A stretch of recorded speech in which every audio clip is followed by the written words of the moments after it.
Hello, I'm Ashley Bowling, guest hosting for Colin Sullivan today. And I'm Megan Honey. And this is Almost Live, a weekend show designed to help you find out who's who and what's what in Telluride and Mountain Village. Coming up later, the Warren Commission for news on our local music and entertainment scene. Patrick Latcham will bring us his Through the Window weather report, and we'll have a conversation with John Sergesi, a local naturalist and herb walker, about mushrooms and this weekend's Mushroom Festival. We're also going to check in with Patrick O'Gans, the Wine Geek food freak, as he shows us how to make some balsamic mushrooms. We've got a retro ride flashback clip to a talk by legendary ethnobotanist and mystic Terence McKenna from 1990. We're going to stop in with Daiva for a new segment of Undercover at Between the Covers. Let's head to Kathrine Warren with the Warren Commission.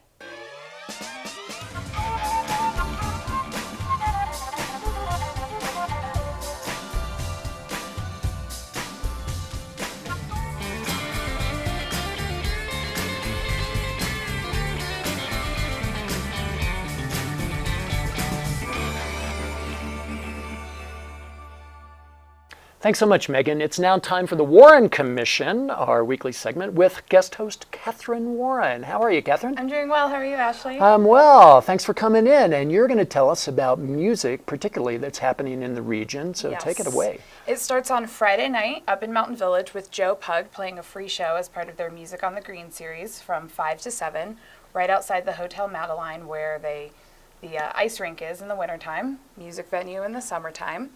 And Joe Pug is kind of Ryan Adams meets M. Ward, amazing singer-songwriter with a beautiful voice playing guitar. And he's playing solos, singing Yep. and playing guitar? He is. Joe So Pug. that's the free show from 5 to 7. And then later that night, just a few hours later, he opens for Jamestown Revival at Club Red. And Jamestown Revival have been to Blues and Brews Festival Yes, before. they were my Two-man group. favorite band from last year's Blues and I Brews. think a lot of the ladies would agree with you Yes. on that one.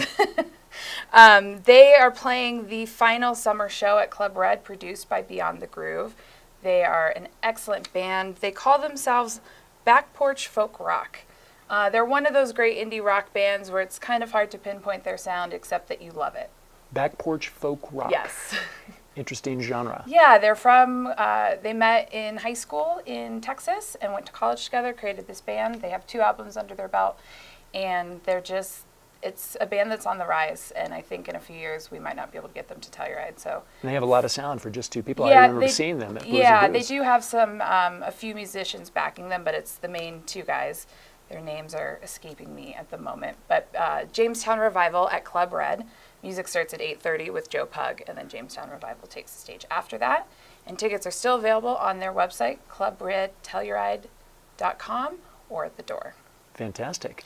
What else would you recommend? Well, also on Saturday night, the Palm Theater has their ballet collective. They've had 7 dancers from New York in Telluride for the last week working on new dances and ballet performances, and they will have their public performance on Saturday night at the Palm at 7 p.m. And are these dancers all ages? Are they a specific age group? They're adult professional dancers from a ballet company out of New York that come here to train and dance at high altitude, which, as any athlete or anyone who takes a hike here knows how unique it is to do physical activity at such a high elevation. So it's pretty impressive what they do in a week, and you can come see the end product on Saturday night. Yet another special group coming to Telluride, not only musicians, artists, dancers, the list goes on and on. We're pretty lucky here in Telluride to have all these amazing artists sure are. of all mediums wanting to come to Telluride and share their art. Great. That's about it for me, but you can pick up this week's watch for the beat sheet, which I do each week in the watch, and it lists way more events that we don't have time to cover in this segment. Well, thanks so much, Kathrine. Kathrine Warren of the Warren Commission. And now we're going to go to a PSA on Pick Up After Your Dog. Pick it up now, pick it up now. Coming at you with a message to get. It's time for you all to start picking up after your pet. I know he's cute when his tail wags, but do us all a favor and grab a little plastic bag and pick it up when he goes, so no one knows that your Labrador did his thing. 'Cause I don't wanna see it when the snow melts in the spring. That's right. Yeah, I'm a dog lover too. Doesn't mean I'm a lover of dog, do. Do. So don't be a pile donor.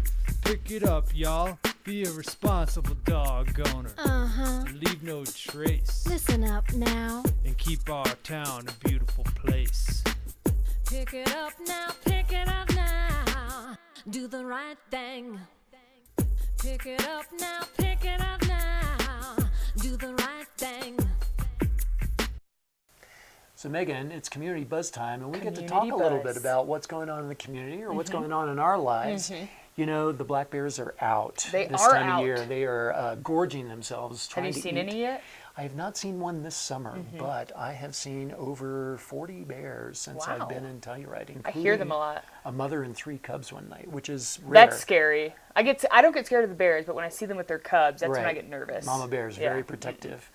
I spooked a bear that was in Skunk Creek taking a bath. I was about 20 feet away from a 350-pound male full-grown bear, and I got to tell you, I never once felt frightened. Really? I never screamed. I never thought about running. I felt totally calm. Wow. And to this day, I do not know what possessed me. I just started talking to the bear. Nature boy. Very calmly. And the bear and I watched each other for about a minute and a half. And I just kept on talking in a nice, calm voice to this bear. I felt usually totally works. relaxed. And the bear just turned around and casually walked off. Wow. I felt so fortunate Yeah, I under feel those fortunate conditions. For you.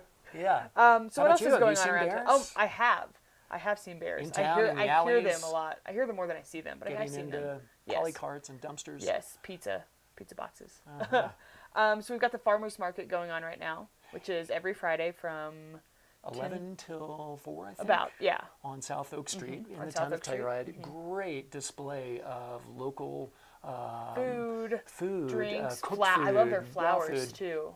You can go and make your own bouquet. kettle corn, Yeah, kettle corn. Palisade peaches. Everything. If you haven't checked out the local farmers market, it's free just to go and wander around, but you'll probably want to buy everything there. I usually do. Yeah, and you don't even need to carry cash now. They have a little kiosk where you can take your credit card and you can scan your credit card and they'll give you basically coupons for the farmers market to use like cash. Just that easy. Yeah. There's also the ballet collective is in town, so they're rehearsing right now at the Palm, which is super cool. And they've come from New York City? Yes, and I so mean, they these have are pros. They have to operate on oxygen though, because obviously ballet is not an easy thing to do, and especially coming to 9,000 feet from New York Aerobic. City. Yeah, So, it's very athletic. If yeah. you've never seen that, I highly recommend it. I believe that's on the 19th. Their final performance. A few more festivals coming up. more We've got some festivals. music Got Mushroom festival. We got Festival. Mushroom Festival, And Blues and Brews is coming up. Telluride Film Festival, Telluride Film Festival. Cars and Colors. Man, we are not done with summer yet. I always No, think we we're get to not. August and I think we're done, and everyone's like, no, we've got this and this and this, obviously. Sometimes it snows in Yeah. August. It has snowed during the Telluride Film Festival before. But think most people are inside watching film, so it's not a True. big deal. Summer just goes too short here. If you had to pick one favorite festival, My favorite I'm festival? putting you on the spot. What would be your favorite festival? I don't know. I could narrow it down to about 12. I enjoy the crowds of, I think, Mountain Film and Jazz Fest the most. So I'd have to say maybe type those of two. people who are the here. type of people who are here. I think those For two. sheer yeah. numbers and people watching, Yeah. I would say Telluride Bluegrass Ooh, yeah. and tattoos. You And see tattoo- more tattoos during that festival than you do at film because Body art. people are letting it rock. Yeah. Telluride TV is a public access channel that depends on public support. We want to give a special shout out to a few of our supporters, the towns of Telluride and Mountain Village, the Telluride Foundation, and Telluride Ski and Golf Company. Let's go now to our Wine Geek Food Freak with Patrick Legans. Hi, I'm the Wine Geek Food Freak, Patrick Legans. Today I'm going to show you a little something with mushrooms. I take whole clove garlic and some extra virgin olive oil. Just going to blend those up. Whenever you deal with mushrooms or onions, you always want to cook at a medium-high temperature. You know, you could slice garlic, you could chop garlic, and you could use whole clove garlic. I want this to be a rustic dish. It's a little earthy. You know, if I do a sliced garlic, it's usually more of an elegant presentation. And if I want a lot of garlic flavor, then I mince that up. So as the garlic is blending, you see a beautiful color. I'm gonna add my mushrooms. A little bit of salt. And I'm gonna cook them on the medium heat for about 5 minutes. All right, one nice thing that you can see here, at the base of each mushroom stem, you can start to see a little hole develop. That's when the inside juices of the mushroom are coming out into the pan. That's where you're gonna really extract the most flavor. Now that we got this, I'm going to crank the heat up high. I'm going to take balsamic vinegar.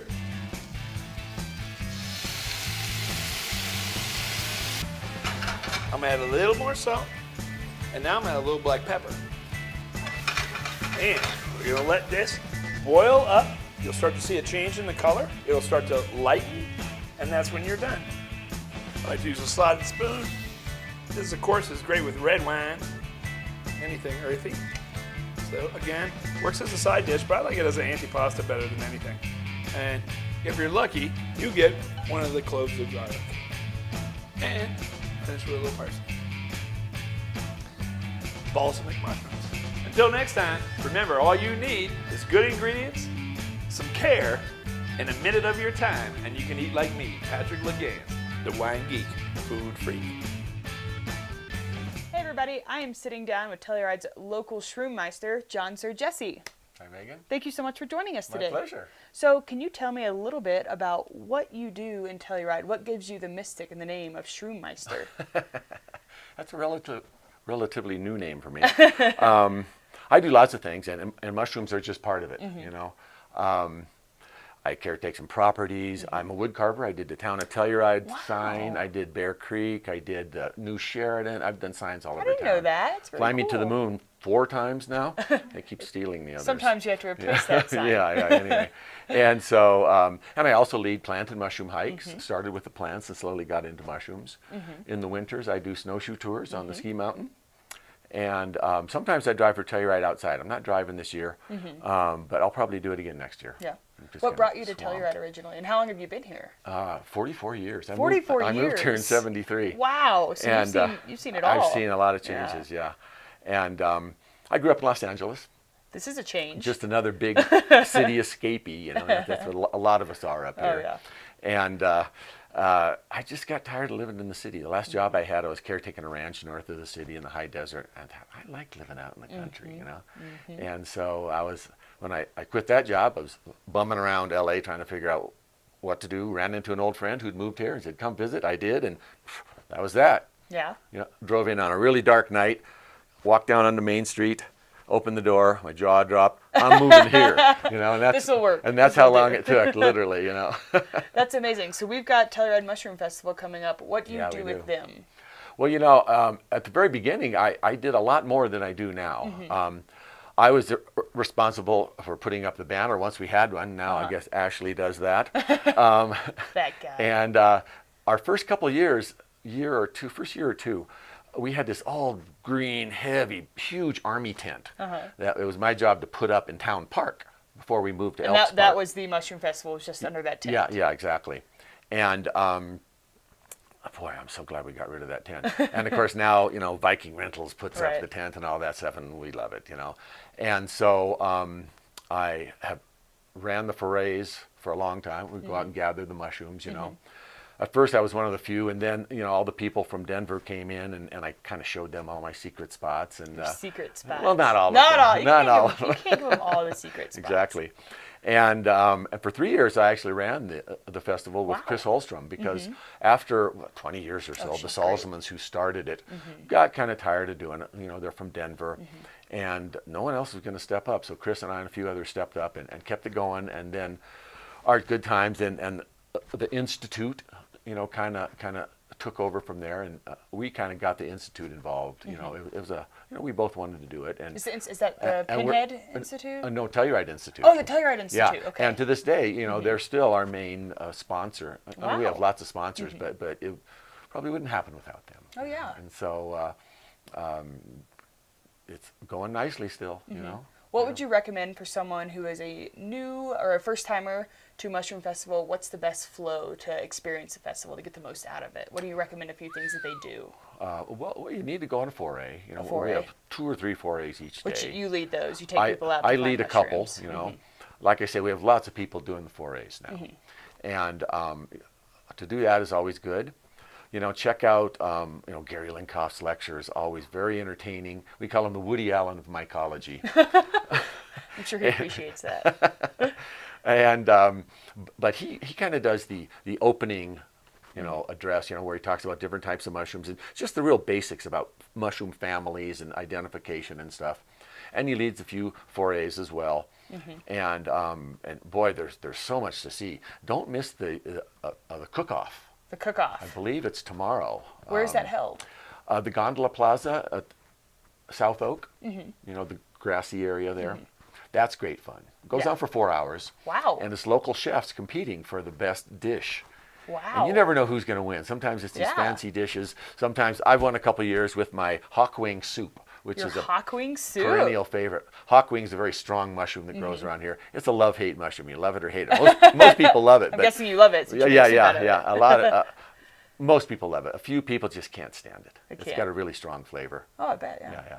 So we're in our 37th year. 37th, Mushroom Festival? Yeah, 37th, Wow. yeah. Is there anything that they're doing special this year they haven't done before, or anything to mark an occasion for the 37th? I don't think so. And something else you have to at least watch, but it's more fun to attend, is the mushroom parade on Saturday. The mushroom parade. Yeah. What's Where that? you're supposed to dress up like your favorite mushroom.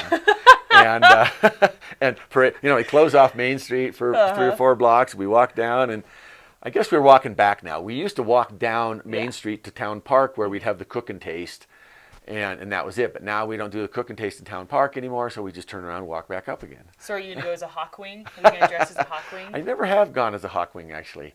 One thing I always do for it is I wear this hat. Well, not always, but Patrick Ray, a local here, the bike guy, he rides his bike. He found this hat in the free box.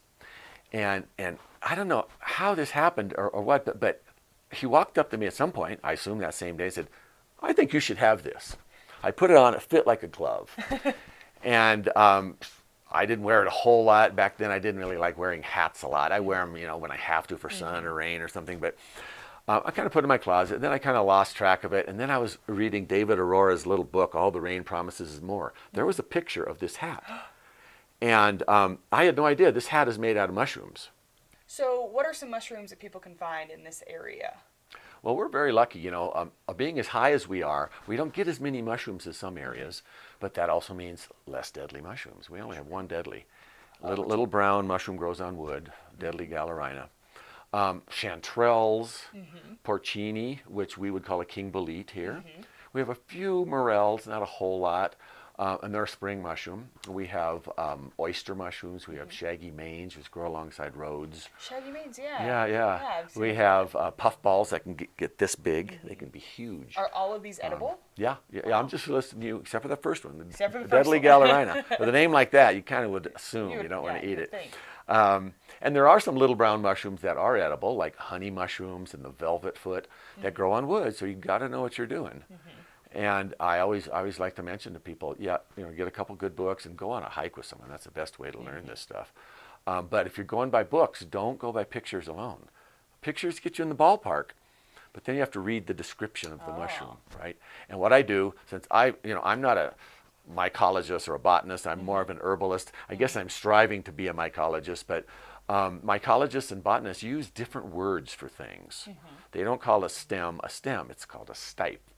For a mushroom, and a caps, or there's all these different words. So I have a finger that lives in the glossary when I'm reading the description. You've got to read that mushroom description blow by blow. Everyone, make sure they're all right. If you don't understand a word, look it up, and then eat a tiny little piece. Cook it really well. Make sure you don't die first, and then you can have the rest. well, you see, the mushrooms that kill you can take up to 2 weeks to kill you.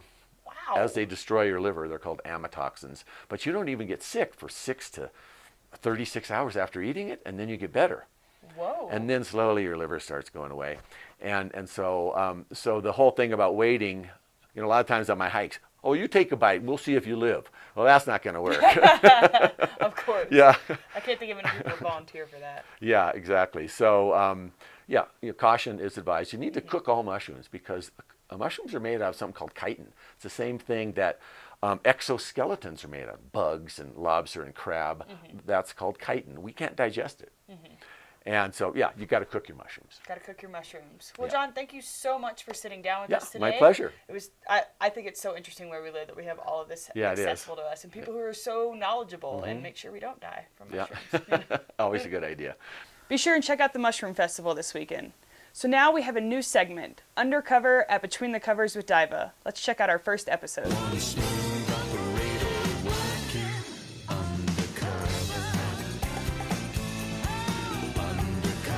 there, I'm Daiva, and I'm undercover at Between the Covers bookstore, Telluride's indie bookshop since 1974. It is Mushroom Festival this weekend, and we are thrilled to again be the official bookseller at the main menu at the Sheraton Opera House. It is the 37th year of the festival, and we are thrilled to announce that we've got signings going on all weekend at our Myco-lit pop-up shop. That's right, we open up a whole nother store for the next 4 days at the Opera House. It is open to the public, so please come by and visit if you'd like to see one of the nation's largest curated selection of mycology books for an independent bookstore. Just want to announce that we have this year Nick Money will be signing on Thursday. He is the author of Mr. Bloomfield's Orchard, The Mysterious World of Mushrooms, Molds, and Mycologists. He's got quite a few other books too, and we hear he's quite an engaging speaker, and we are looking forward to his keynote addresses. We also have Don Lattin coming. He is the author of Changing Our Minds, Psychedelic Sacraments and the New Psychotherapy. He's also the author of The Harvard Psychedelic Club, a book that's done quite well here in the store over the past few years. We also have and are thrilled to announce that Dennis McKenna and his book will be here, and he'll be signing these as well after his keynote, The Brotherhood of the Screaming Abyss, My Life with Terence McKenna.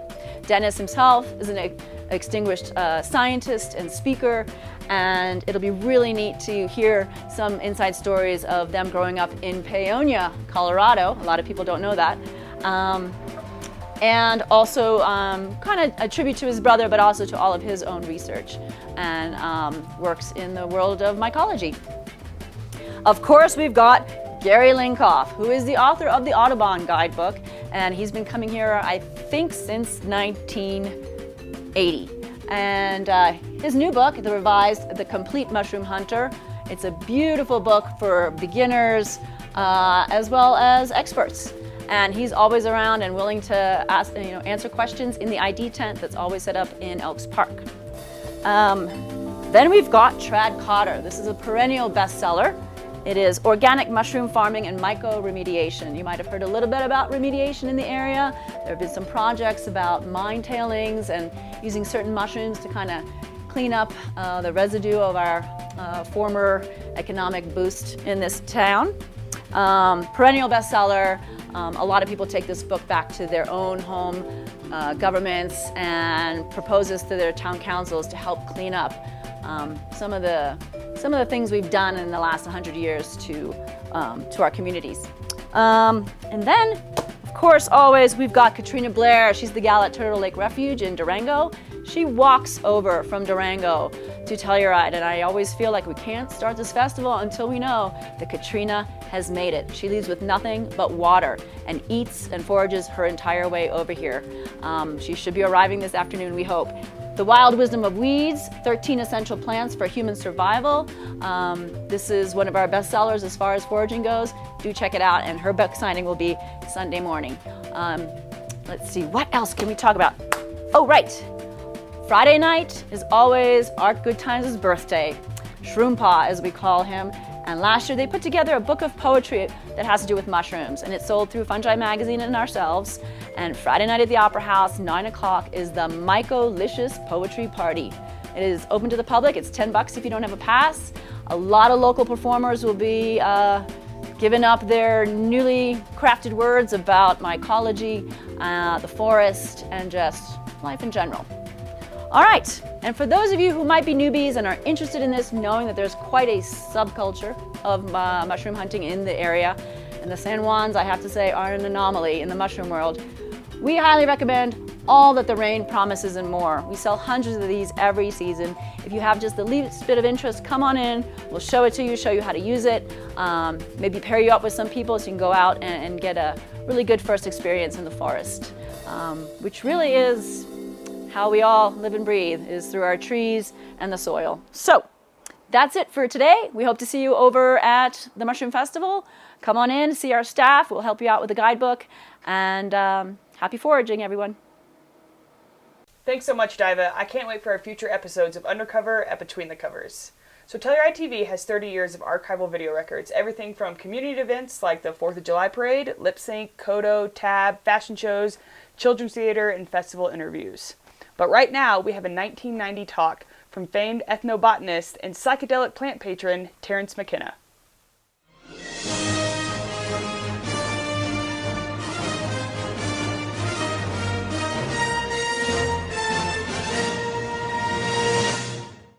Well, since this is the 10th anniversary of the Telluride Mushroom Conference, it's a wonderful excuse to look backward and look forward at the history of mushroom consciousness and the short and long perspective. And I think it's important because if you look around, you'll notice that we cannot be told from the general public. We dress like them to some degree.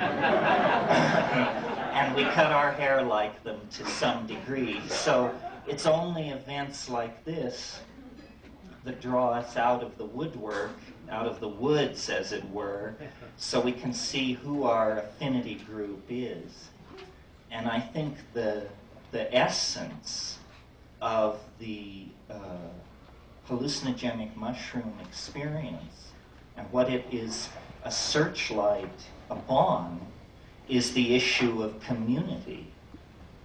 And this is, to some degree and in a different tone, what I talked about last night, that it's my supposition that humanness, caring, attention to the fates of others, ability to transfer loyalty, ability to plan, that all of these things which make us less than angels but more than animals were somehow tied up with our relationship to hallucinogenic plants, especially mushrooms, in prehistory.